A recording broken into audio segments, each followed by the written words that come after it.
I think we're ready to start. I hope their bellies are full, not too sleepy, please, so we can enjoy a nice conversation. Welcome. The name of this panel today is Unlocking Capital Perspective from the United States. You have a mic? I have a mic. Do I need a mic? Can you hear me? Because I'm actually... Oh, it's streaming. You want to have a layer? Yeah. Okay. The name of this panel is Unlocking Capital Perspectives from the United States. Thank you so much for being here. My name is Alejandro Manzanares. I work for JP Chase. I'm a head of business growth and entrepreneurship for the firm's Advancing Hispanics and Latinos Center of Excellence, one of 7 centers focused on different communities, part of our global diversity, equity, and inclusion organization of JP Chase. I have to disclose that anything that I say here is not on behalf of the firm, and that JP Chase was an investor, an LP investor in Latitude Ventures' $100 million fund. We invested $25 million in that fund. Gracias. David, bear with me. Okay. So I'll start really quickly with we have an incredible panel actually today.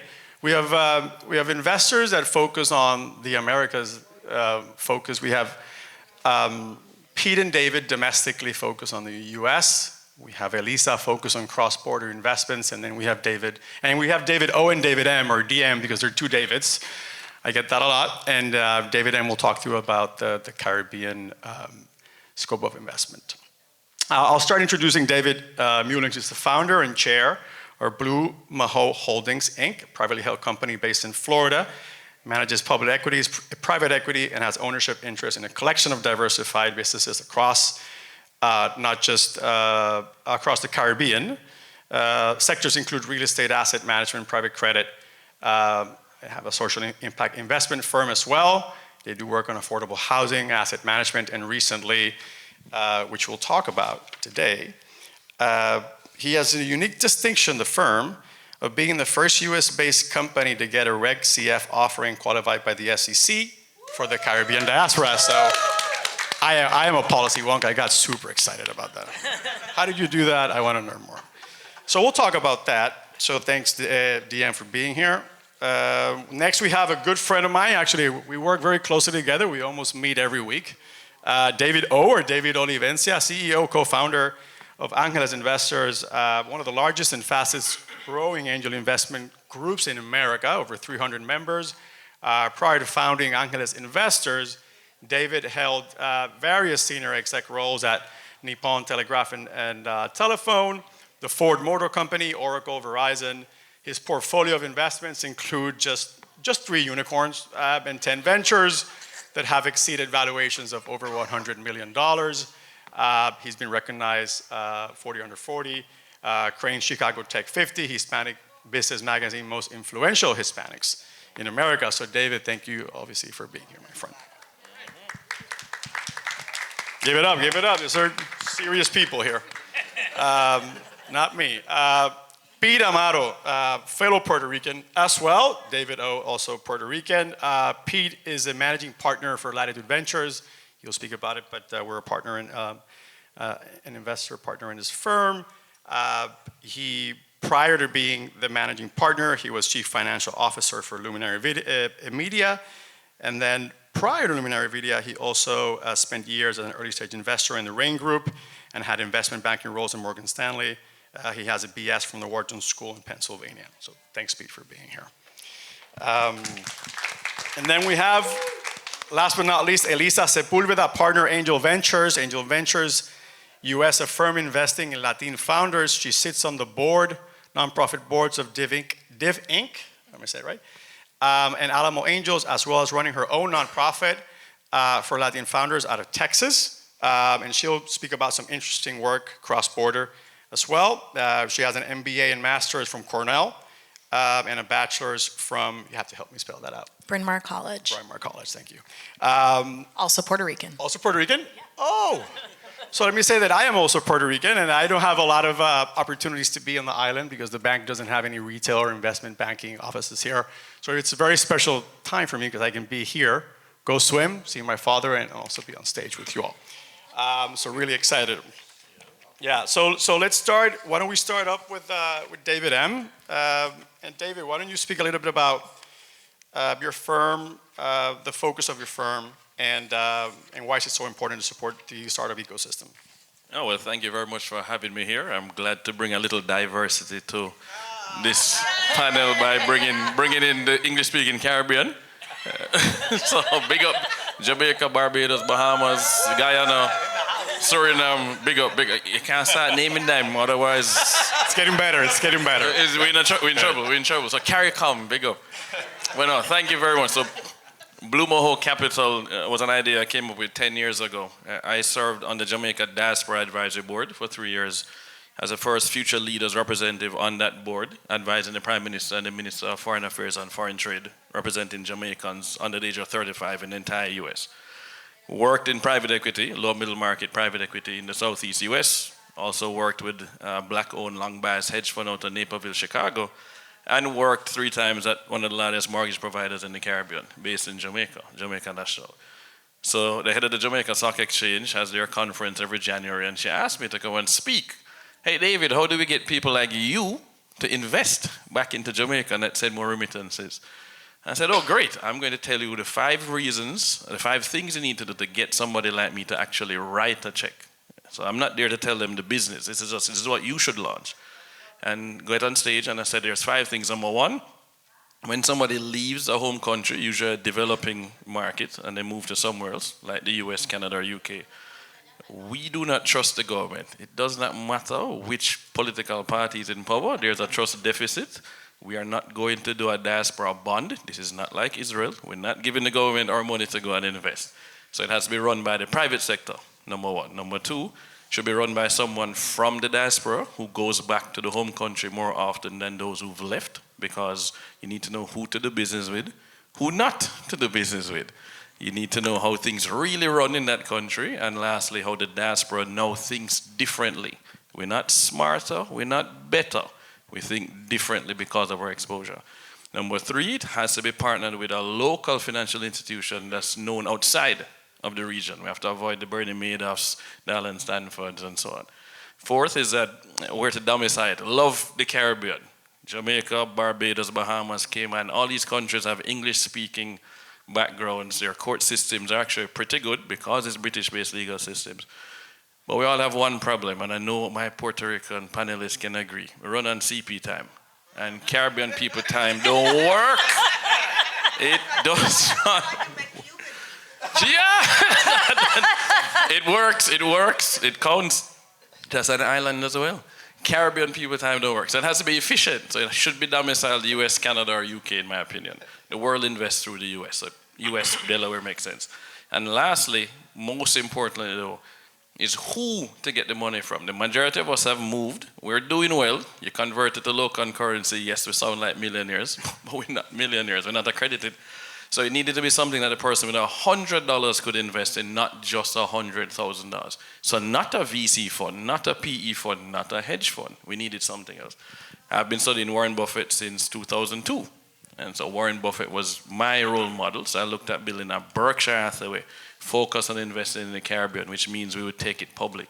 And so we've now gotten our Reg CF qualified by the SEC back in May. We are about to file the paperwork for the Reg A.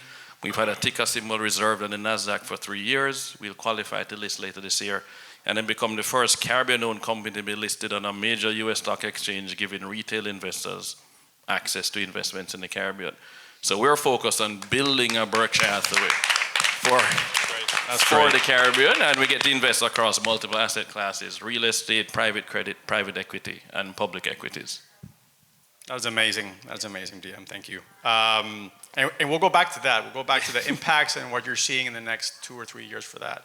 David, could you share a little bit about Angeles' mission and how it supports Latino and Caribbean-founded startups? Yeah, thank you. What an excellent story. Look forward to at some point investing and watching this, the NASDAQ opening or the stock market opening. What a great event. That's going to be great. So thank you. Honored to be here in Puerto Rico and with my esteemed colleagues on the stage. Angeles Investors, our mission is to find, fund, and grow the most promising Hispanic and Latino startups based in the U.S. We're doing that through two major vehicles.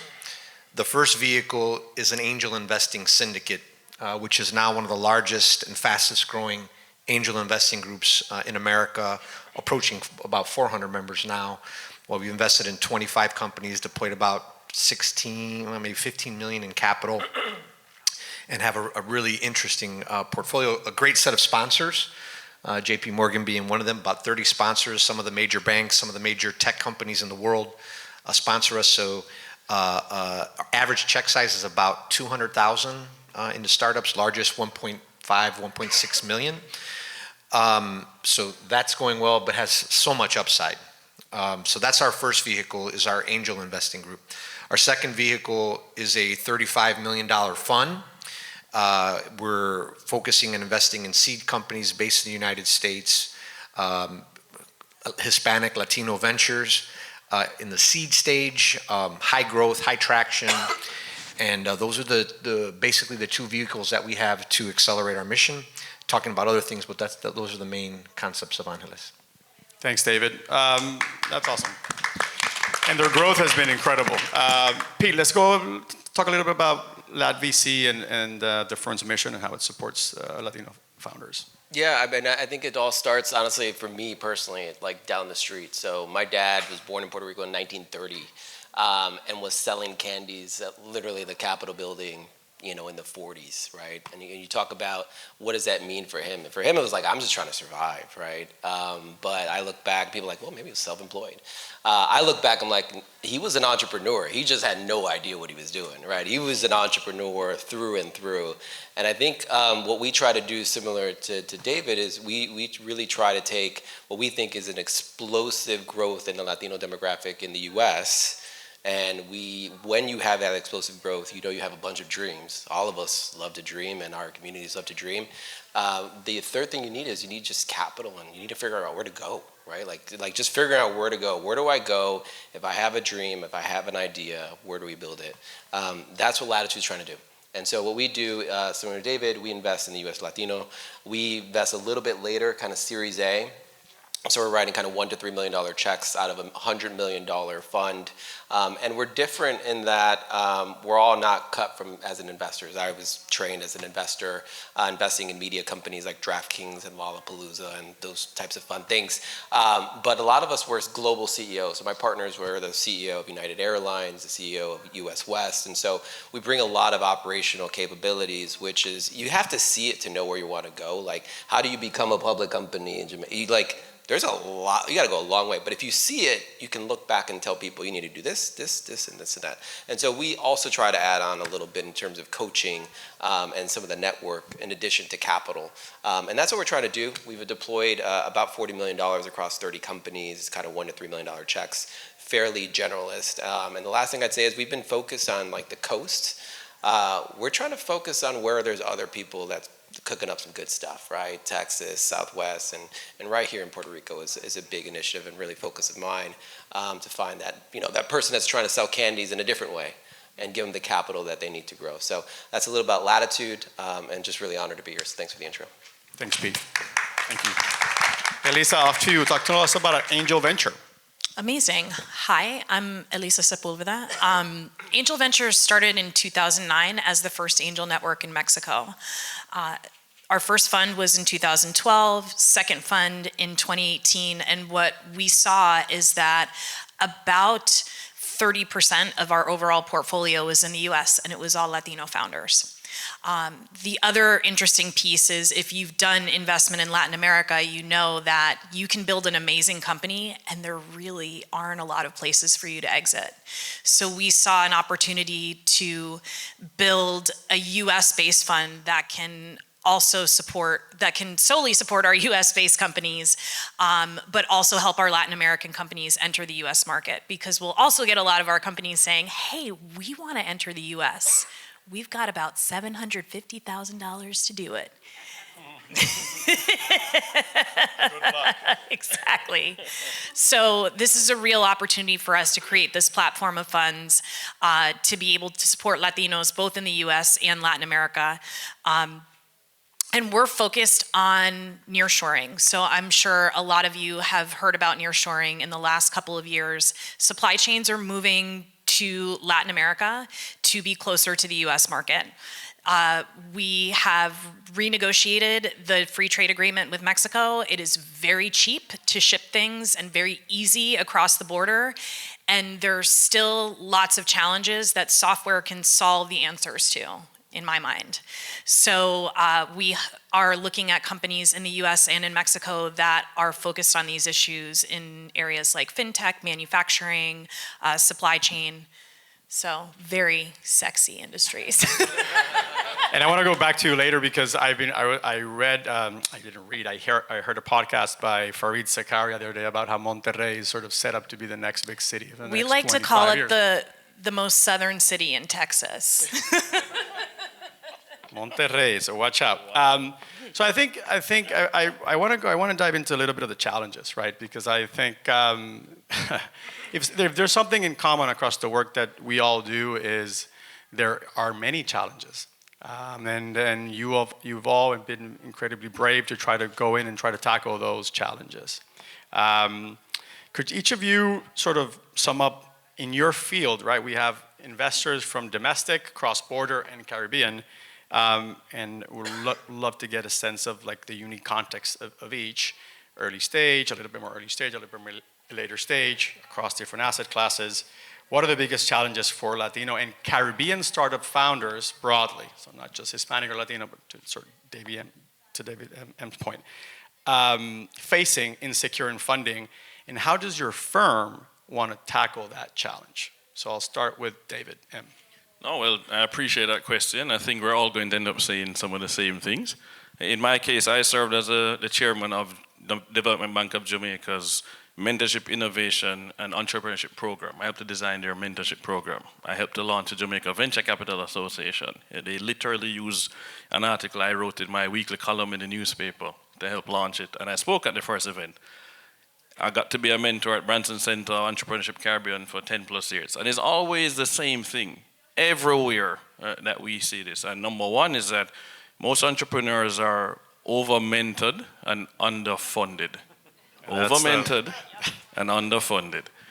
So how do we change that? Provide funding, because as we know, especially in Latin America and the Caribbean, a lot of the money is either old money or they've made their money in banking or as a lawyer, and they suddenly want to be an angel investor. And they don't have a clue how to actually scale business. So we have to educate them first, otherwise they don't have an ecosystem. So education has been a problem there.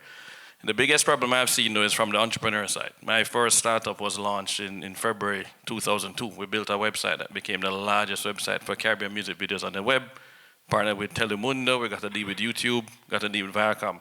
We didn't raise $1 in Jamaica for something that was having Sean Paul, Beanie Man, Elephant Man, all this music that was blowing up on TRL, right? We went on tour with Sean Paul. We're in studio with Shaggy. No Jamaicans in Jamaica gave us money because they did not value our culture.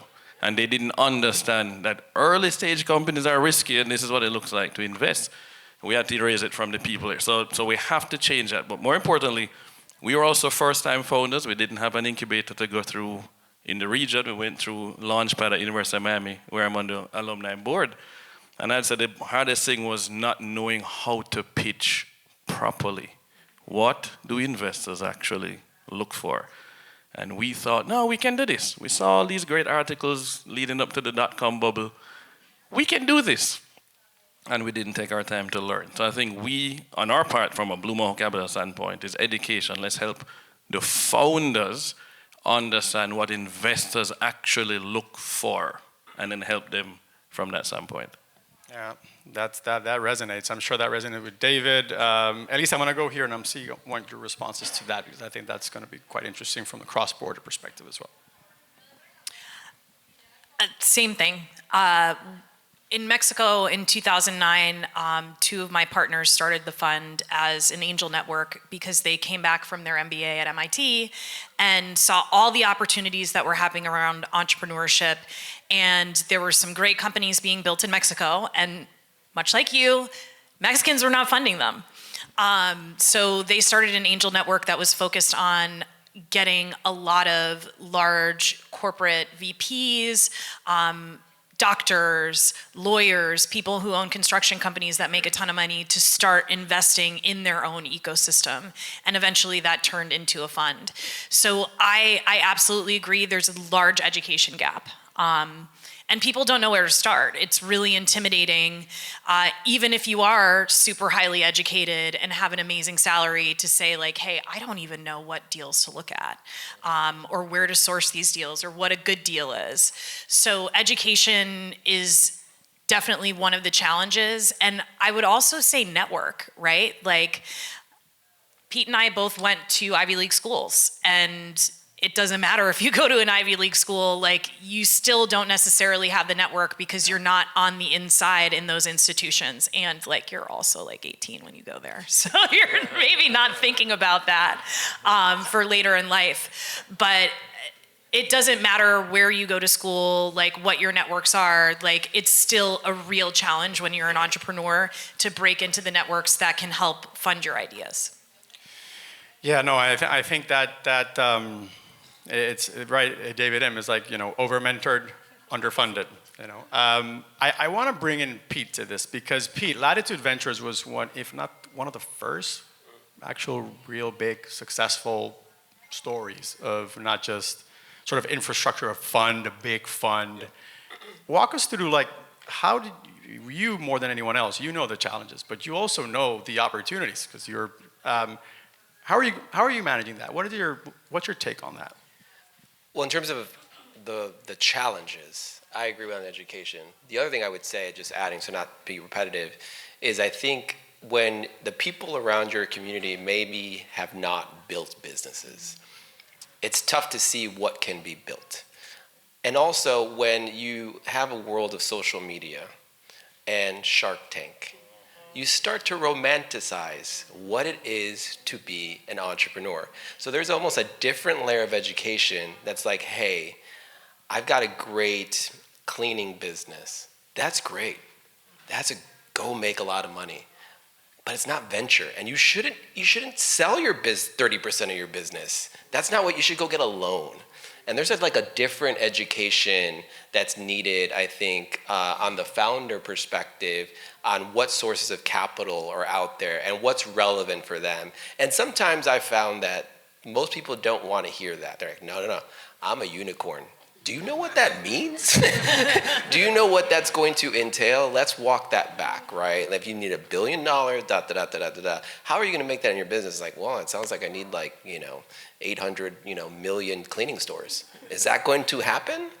No, but you can have a great business, and here's how you do it. So I think there's a different layer of education that comes with like venture. So I'd add that. In terms of the opportunity, I think it really stems with this deep desire to start businesses. I think from our perspective, when you look at the growth of the Latino demographic, you're talking about 50%.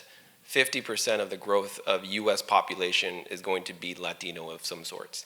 And if you just do math, and some percentage of them will be entrepreneurs, some will be doctors, some will be lawyers, there's going to be more of them, right? And so I think there's a great opportunity to continue to educate, mine, and provide those opportunities. We've seen several unicorn opportunities that were founded by Latino founders, which I think are like on still a couple hands right now, maybe a hand, I don't know. So we're still that early. So I think there's a lot of opportunity coming.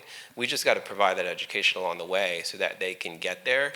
And so it's a long game. So before this, I was not investing. I was just an investor, right? Most people didn't even know I was like Latino. They assumed I was Italian or Jewish or something. And so I just went with it. But it's interesting. You kind of look Italian a little bit. When I tell people, I am what you want me to be. Like, you come to the conversation, you're like, oh, you must be Italian because I'm part Italian. It's like, no, you just want me to be Italian.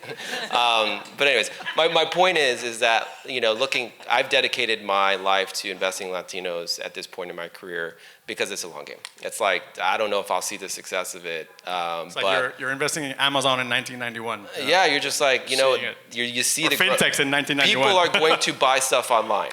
Okay. There are going to be more Latino founders out there. Okay. It's going to be a while. You got to ride the wave. And there's, you have to ride all the waves of venture and all that stuff before, but I think there's a lot to do. So that would be my answer on risk. That's great.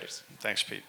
David O, I think I'm going to take that same thread, which is education. And one of the things I think you've been able to very successfully do and build, and you're still building something very special, is you're kind of building your own supply, your own supply and demand. On one side, you are ingesting and creating and educating a new class of angel investor members in America.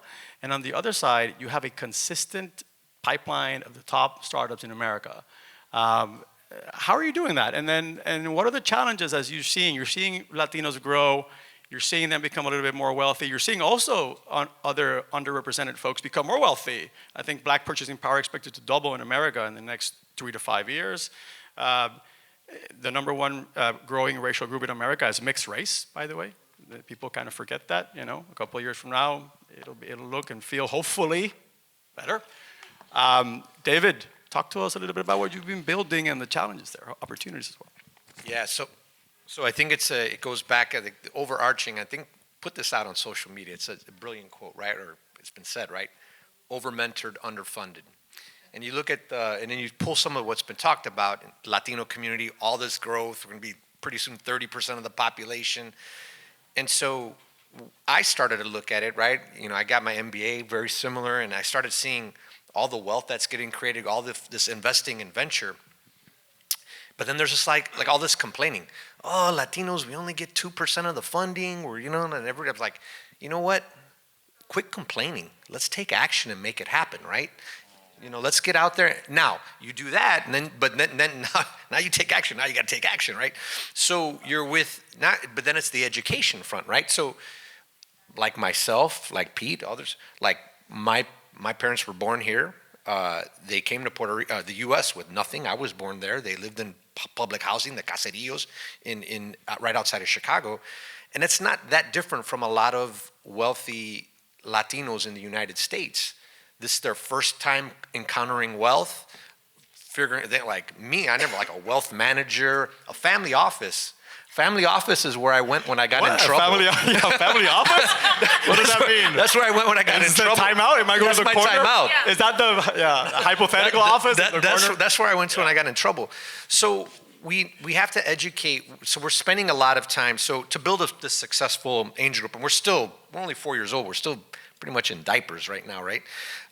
You have to find investors, and then you got to really get them to believe in this asset class, really educating them on the power of this asset class and how fulfilling it can be when you invest in a startup and it becomes a unicorn, or even 100 million, or even a 3x. But you watch a startup with nothing, minimal scrapping, and they do it. It's such a great feeling. So, but you have to sell that to people, and also it's tricky because you can't oversell. Because the heaven forbid, these are risky, right? You don't want to oversell because it's a high probability they may not make it. So on one side, you have to get the investors, and you have to sell that vision. And you have to educate the investors. And you have to educate them. Every summit you do, every quarter you do. Which is the big theme. But then to the big quote, over-mentored, underfunded, they got to cut checks. So there's nothing worse than having startups pitch to groups, and this group, they say, these guys they're all talk. They don't even cut checks. So we made it a point very early on, no, we're gonna cut checks. It might hurt a little bit, but we're gonna cut checks. So you gotta do that. Then you gotta get sponsors, like on your side, that help, and other banks and other people. But the other key is creating an operational infrastructure, right? You gotta put on events, you gotta source deals, you gotta do portfolio, you gotta the boring rinse and repeat. All the stuff, the plumbing to make that all happen. And it's not easy, right? And then you gotta kind of grind at it, right? So that's been those are the keys to success. And I think it and we're still early, and I think there's so much opportunity, right, that we're going to see. So Thank you for sharing that, David. That's great. I want to shift in the Caribbean a little bit. David, you mentioned challenges and opportunities, and we started that question with you, but as Caribbeans here also, mostly on stage, it's a tough environment. They call it the hurricane corridor, after, me being here in Maria, me working after Maria, seeing how we had to sort of lift the island back up, thinking about the ecosystem here before I started at the firm. But also, so much opportunity, I think, at the same time.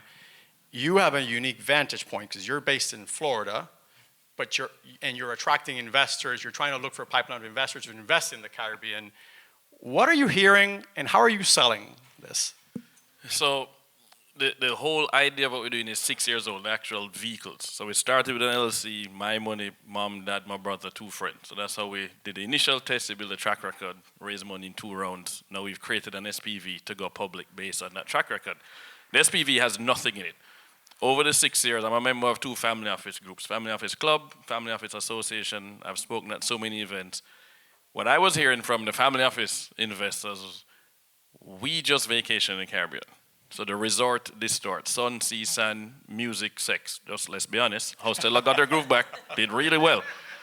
That's what they see. And I kept saying, I was like, guys, didn't you drive around outside the resort and see how much money is being made in that country? Like, are you blind? They still didn't get it. So I'm saying, well, Jamaica, every James Bond book was written in Jamaica. And they're like, wow, I didn't know that. Can you take me to the locations where they shot some of the movies? So they're still missing it. They see it as a tourist destination. And I realized I tried something out. Greenwich Economic Forum Miami was in March, and I was doing a fireside chat. And I said, all right, let's test it out now. I'm going to talk about one thing. Guys, do you remember the 4 Asian tigers? Yes. Singapore, South Korea. Do you remember the Celtic tiger? Ireland? Yes. Well, there are 4 Caribbean tigers. Jamaica, Bahamas, Barbados, Guyana. Here's why. And their heads basically exploded. And then we have people saying, well, why are you not going after our money? And I was like, because you guys don't get it, and I'm sick and tired after 6 years of trying to explain it to you. So I don't need your money. I'm going to people who already get it. I have an MBA in marketing and international business. So for me, it's understanding your target market. I want somebody who came to the dealership who wants to buy a car today. I don't want to go out and look for somebody on the road to convince them to buy a car. Every single person of Caribbean heritage outside the Caribbean would like to invest back into the region. Let me give them a vehicle that gives them access to 4 asset classes. So I skipped that. So we have no problem getting to the investors.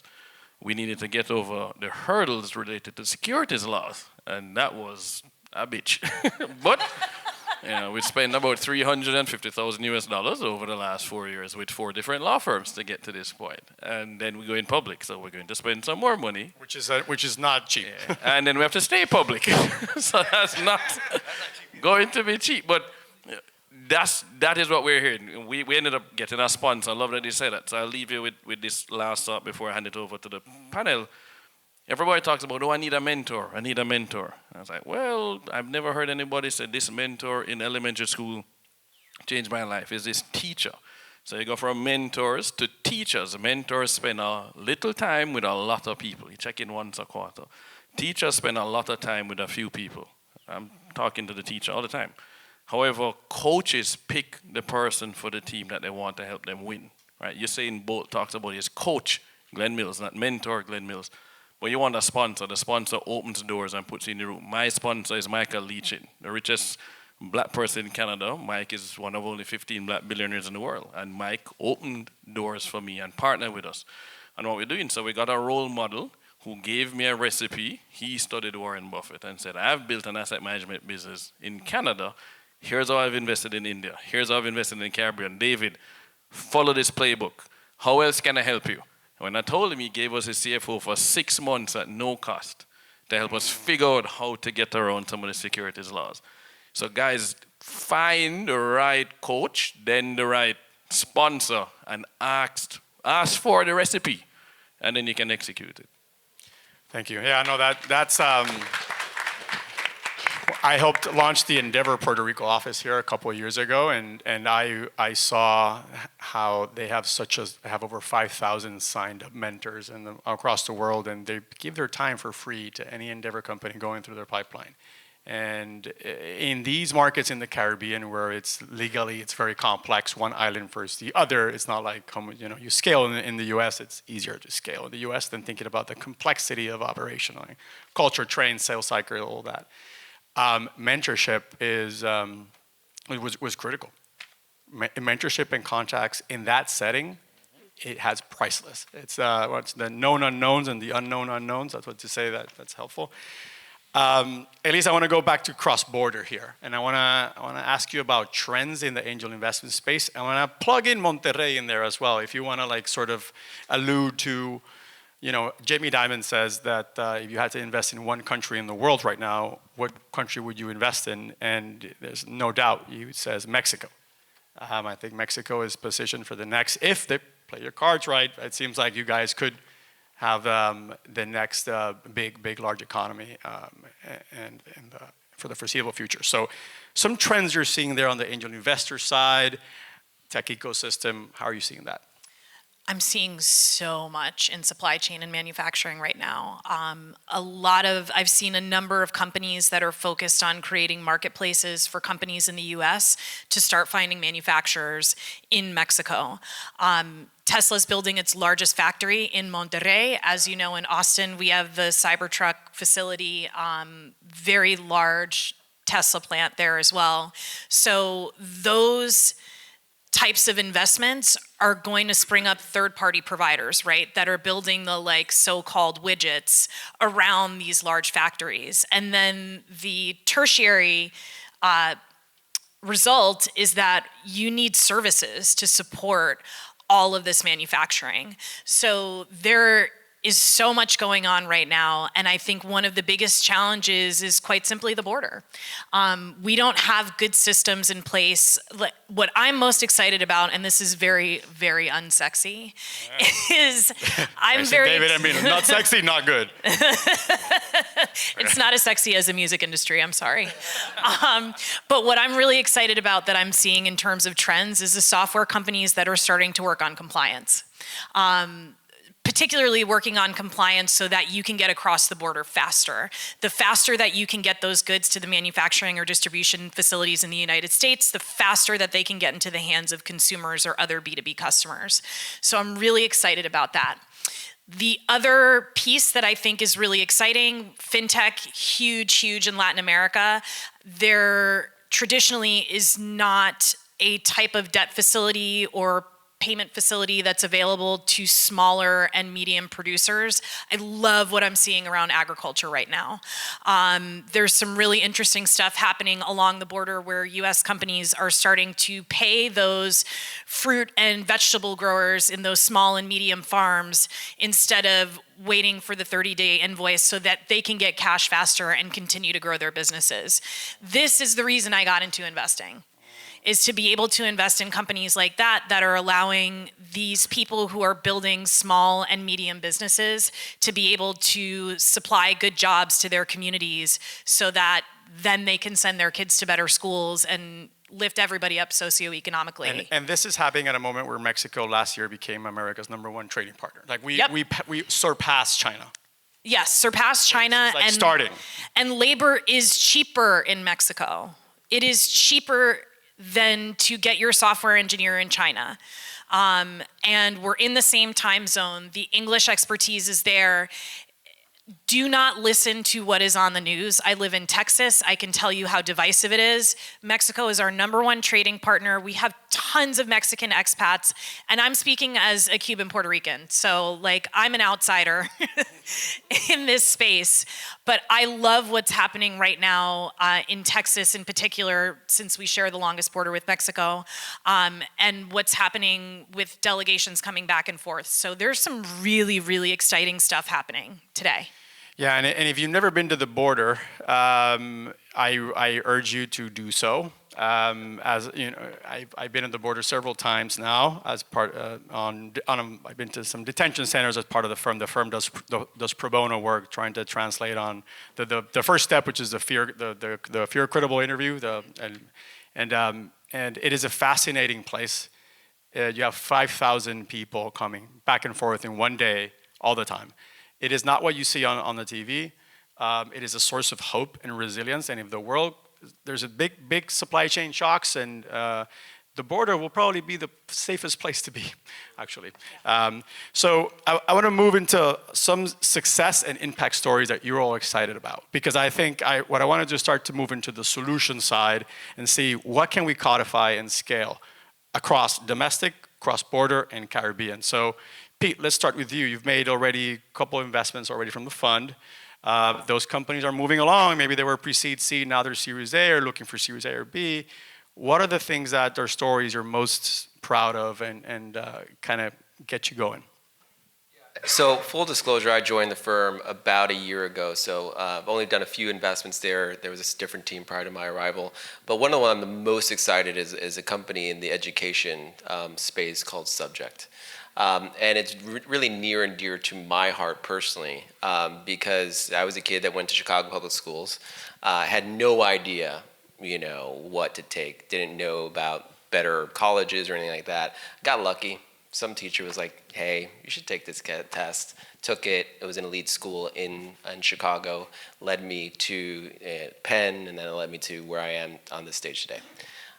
Like, if I didn't get that tap on the shoulder, like, I might have been in a school system that did not offer the classes that I needed to end up at that school.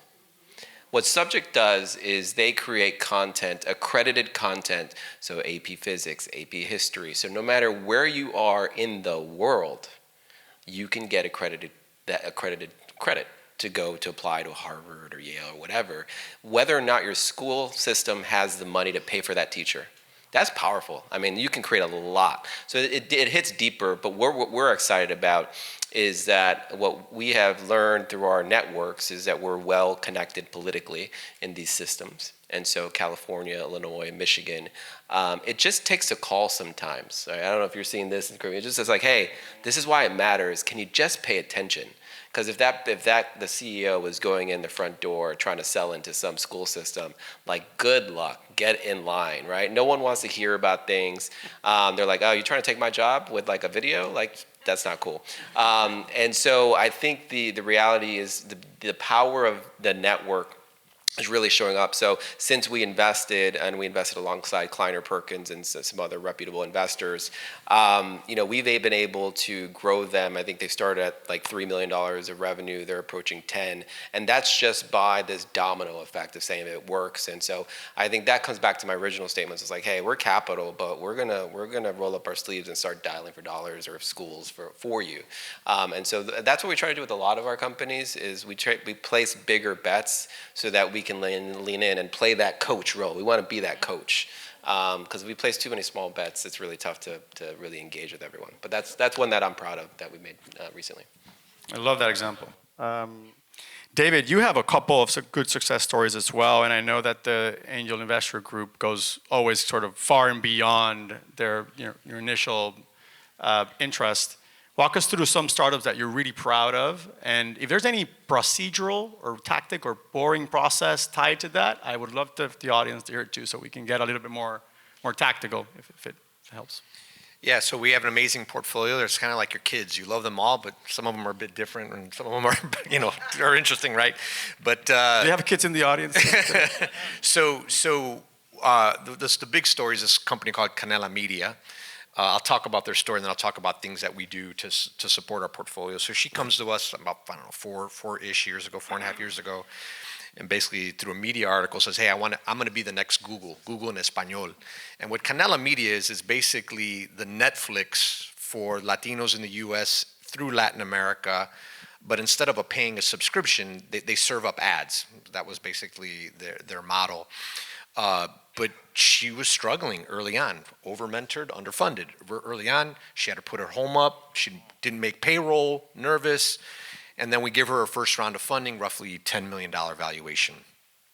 Fast forward 2 years or so after that, she raises one of the largest Series A of a Latina founder ever, raises about, I think roughly $30 million at $180 million valuation. When we first invested in her, she was doing about $3 million in revenue. This was like 4 years ago. This year, she's going to do roughly about $110 million in revenue, and is continuing to raise. Who knows? We'll see. Could potentially be another unicorn. We help our network really gets in and behind a startup. When you invest in it, how do we pick up the phone and make a call? How can we connect them to customers to really help them grow? We gave them their chief financial officer, our membership, and then one of their board members, who, this is another thing with angel investing or early stage investing.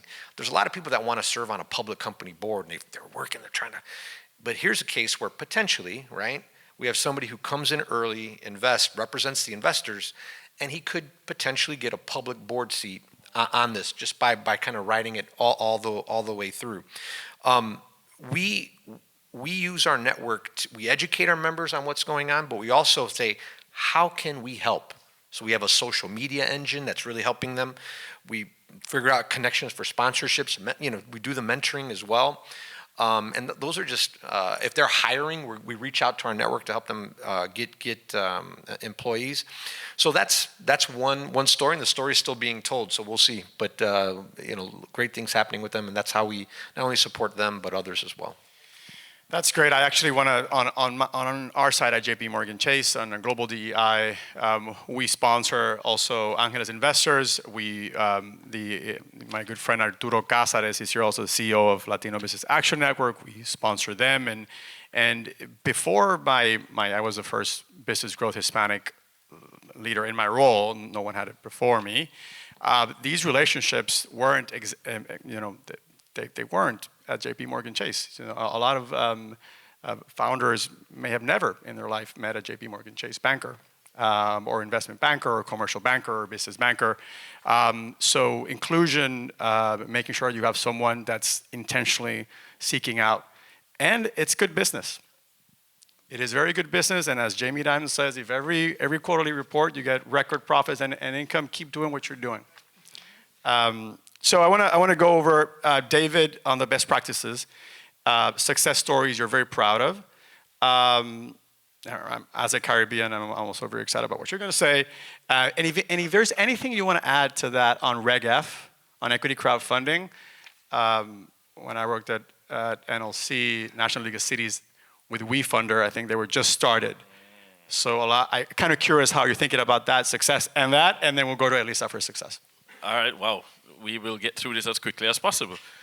On the success stories, I'll talk about two that are successes. One I want to just leave as a thought. So the first one for me is in the microfinance space. The first private sector job I had in Jamaica was a company called JN Microcredit. This is 2001. I'm going to do a projection for them, market research, and I need to write the plan for the next 5 years for this business. There's a subsidiary of the largest and oldest building society in Jamaica, 125 years old or so at that time.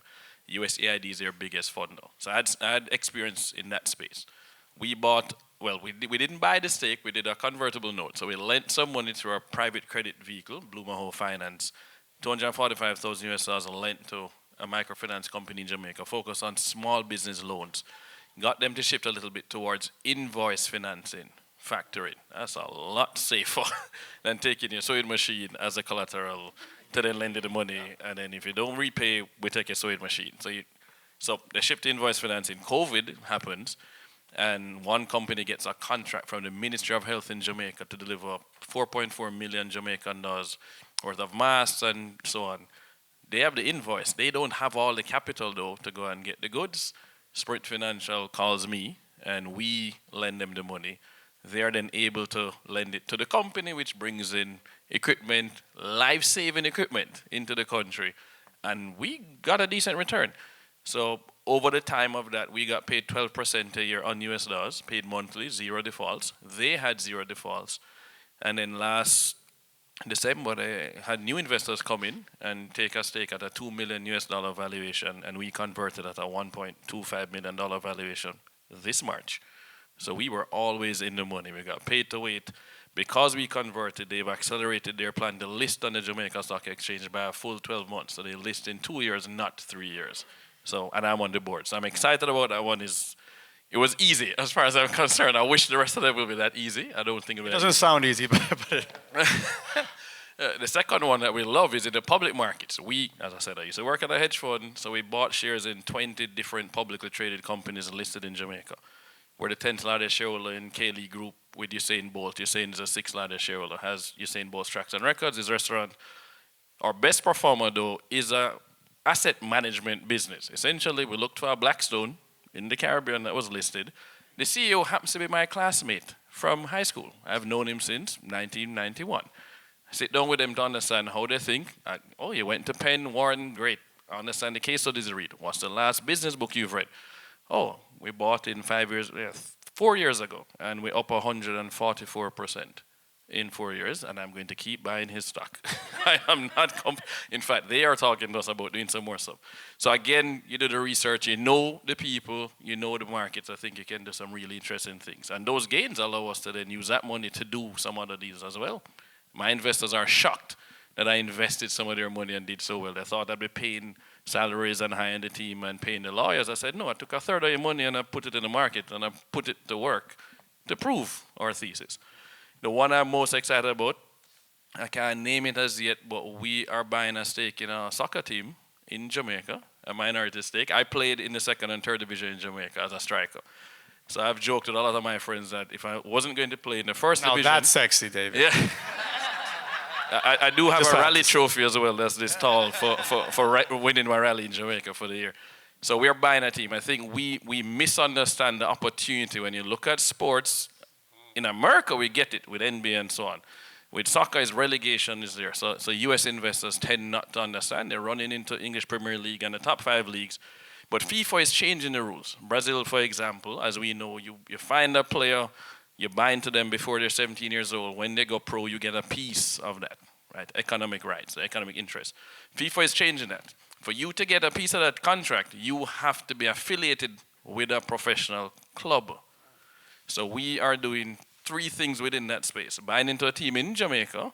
We're partnering them with a UK-based club that actually will have a feeder system to create an academy on site in Jamaica. So we're getting them players right now. We have one that should go off in a few weeks, thankfully. And I've joked with all my friends. One day I'll buy a team and I will walk on in the last 2 minutes of the game so I can say I played in the first division, You're going to be that person. You're going to be that person. So they are printing I would cheer for you. I was like, go. They're printing a jersey for me. So maybe I'll pay the keeper to let a goal in. I don't know.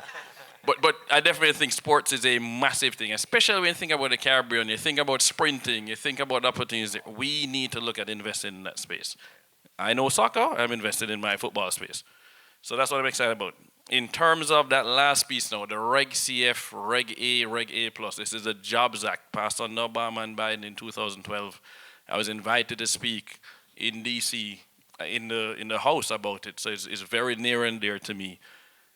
A lot of us misunderstand what we can do with that. You are able to apply to the SEC through a regulated platform for Reg CF, regulation crowdfunding. So I can raise up to $5 million US in a 12-month period from retail investors. They're limited to $10,000 US, 10% of their income or 10% of their net worth, whichever is higher, per year. So you get that done, and that's up to $5 million. You need audited financial statements, though, to get to $5 million. Up to $1.25 million, you need reviewed statements. So that's one. You have Reg A and Reg A plus. So this is now the second tier. $20 million for Reg A, but it's not 50 states. You have to go to each individual state regulator. Ugh. Reg A plus got moved from 50 million to 75 million, 12 months as well. And that allows you to get 50 states, a blue sky. You have no issues. Once that's qualified, all 50 states, and you can raise from them. If you have a Reg A that intends to go public, to list on a major stock exchange, if and when qualified, they remove that limit of the 10% or the $10,000. So we did a Reg CF, we're upgrading that now to the Reg A. The SEC qualifies it. It's called a mini IPO. So we'll check a little box. We will list, if and when qualified, on NASDAQ. Here is a ticker symbol. So we get to finally announce the ticker symbol that we can't tell anybody about right now. And so we looked at who has successfully done Reg CFs, who has successfully done Reg A's, and then we worked backwards. And then we called NASDAQ and said, what is the easiest way to qualify? And NASDAQ just said, here's a market maker, here's the investment bankers you want to meet, who's your lawyers? I told them, oh, we know those guys, that's great. And we've been working with NASDAQ for the last 3 years to get to that point. So that is simply what we did. Who has already done it, role model, get their recipe, I can look at their filings in the Edgar database. I can see all the comments the SEC has given them over the last 6 years or 6 months, however long it took them for them to qualify. And we just jump to the front. And that's what we did. Blueprints, That's amazing. That is amazing. Success leaves clues. Yeah, yeah. Put that out on social Yeah. Yeah. Success leaves clues, guys. Let's go and read it. To me, it's fascinating that nobody has used what we're doing to do this way. And the catch is the last piece then. When I said to NASDAQ, I was like, wait, so you mean we can have something that's at least 2 years old, has audited financial statements, but doesn't have to have revenue? And they said, yes. I was like, oh, so if we age a company, we could list that? And they're like, yeah. So we age something for 3 years. That's why Blue Mahoe Capital Inc. has no assets and has no debt. I created an SPV over here, raise money into that, and we can take that entity public. Yeah, the most successful program nobody knows about. Another thing. Elisa, I want to give you the last on this in terms of what one success story on your side that you've been excited about to share, and then maybe we have 2 minutes maybe for some Q&A, 1 or 2 questions. Our most successful company that is cross-border is called Aprende Institute. We have challenges right now with getting more people into trades education. It's online trades education in Spanish.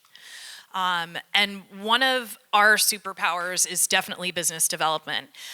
In a lot of firms, this usually lies with the partners. And as my friends who are all partners at firms know, we've got a lot of jobs. So we have an independent business development team that's actively building relationships with corporations all around the world. So they have been able to connect Aprende Institute to a number of different corporations so that they can include that education as an employee benefit. Personally, they asked me, they're like, hey, do you know USAA in San Antonio? I said, no, I don't. Give me 5 minutes. In a previous life, I did business development, and like anyone who's done that, like this gives you the ultimate high, right? Like, so I went and hunted, and get this, the head of M&A, Boricua. And guess who got a meeting with like one LinkedIn message? Like, so I think we can't be afraid to step outside of our comfort zones as GPs and outsource some of the work, but also, like Pete was saying, like roll up our sleeves and get involved and really work side by side with our companies. Awesome. Awesome. Give it up for this panel. We have 1.5 minutes. That was an awesome panel. I think we have time for 1 question. If someone has a question, you can go.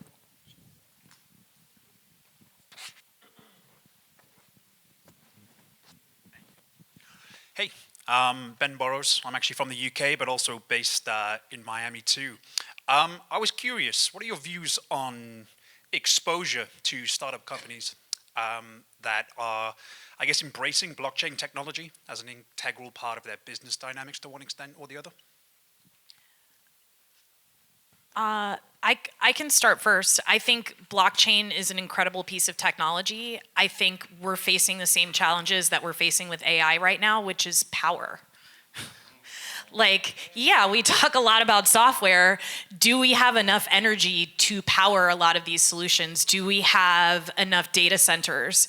So I love blockchain. I think that there are many awesome like applications for it, from pharmaceuticals to agriculture, definitely in supply chain. What I'm concerned about is power. I love that you pointed it out, because in the Caribbean, power is very expensive. So we care a lot more about that than most people. In our case, we bought a 10% stake in an IT outsource services firm in Jamaica. I sit on their board of directors.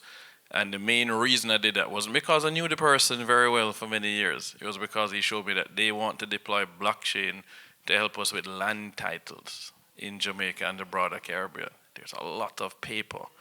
And a lot of people have a lot of wealth tied up in land that the family has passed down, but there's no paperwork to go to the bank. I used to work at a mortgage provider to get loans. So we bought a stake in that, and we're very excited to see what they do. Started in Jamaica and rolling that out. Yeah, I would say with blockchain, like AI has been around a long time, and it just went like this, boom. Blockchain also reminds me a bit of the same, but it reminds me a bit about the internet 25 years ago. it was boom. A lot of people knew what was going on, but nobody knew all the different potentials that it would be there and how it transformed. Blockchain to me is the same thing. I think we'll get through the power stuff, but the use cases, no, they're going to be there in more and amazing ways. So that's my. One energy. I'll end with this. We invested in a company called Novo Space. It is a hardware for space technology that is basically creating modular computing power that can build into servers that hopefully in the future, got to dream big down the line, where servers will be in space and allow for that computing power and that computing up there. And so we're a long way from there, but there are things that are cooking up. We're coming back to it. People are dreaming big, and so for every step forward on blockchain, we're going to have okay, there's another problem to fix, and someone will fix that. So that's why we're all here. We're investing in the best, and so that's what I'll end with. Thank you very much, everyone.